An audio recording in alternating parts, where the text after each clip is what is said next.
మకర రాశి వారికి ఎన్ని గ్రహాలు అనుకూలంగా మరెన్ని గ్రహాలు ప్రతికూలంగా ఉన్నాయండి?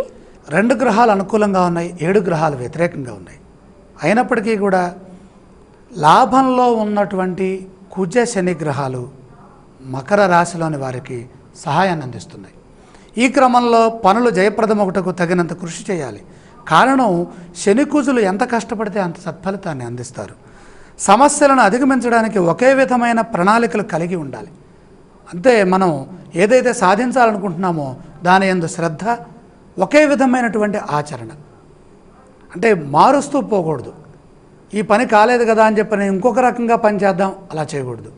ఆ పని అయ్యేంత వరకు తదేకమైనటువంటి కార్యదీక్షతో కృషి చేస్తే పని సఫలమవుతుంది.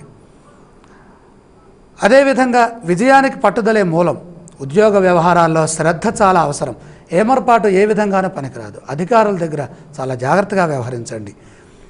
మనం ఒకటి అనుకుంటే వేరొకటి జరిగే అవకాశం ఉంది. స్పష్టమైన ఆలోచనలతో పనిచేయడం ద్వారాగా రాబడి పెరుగుతుంది. రుణ సమస్యలు రానియకండి. రుణ బాధల్ని అధిగమించే విధంగా మీ ప్రణాళికల్ని రూపొందించుకోవాలి.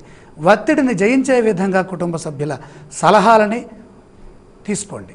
ఈ రాశి వారు పఠించవలసిన స్తోత్రాలు ఏవండి? ప్రధానంగా నవగ్రహ స్తోత్రం చదువుకోవాలి. ఆలయ సందర్శన క్రమంలో ఏ దేవీ దేవతలను దర్శించాలంటారు? నవగ్రహ సందర్శనం చేయటం ద్వారాగా ఉత్తమ ఫలితాలు సిద్ధిస్తాయి. ఈ రాశి వారు చేయవలసిన దానాలు ఏవండి? దానక్రమంలో నవగ్రహాల ప్రీతి కోసమై నవధాన్యాన్ని సాయిబాబా వారి ధునిలో సమర్పించి బాబావారి యొక్క అనుగ్రహాన్ని పొందితే సరిపోతుంది.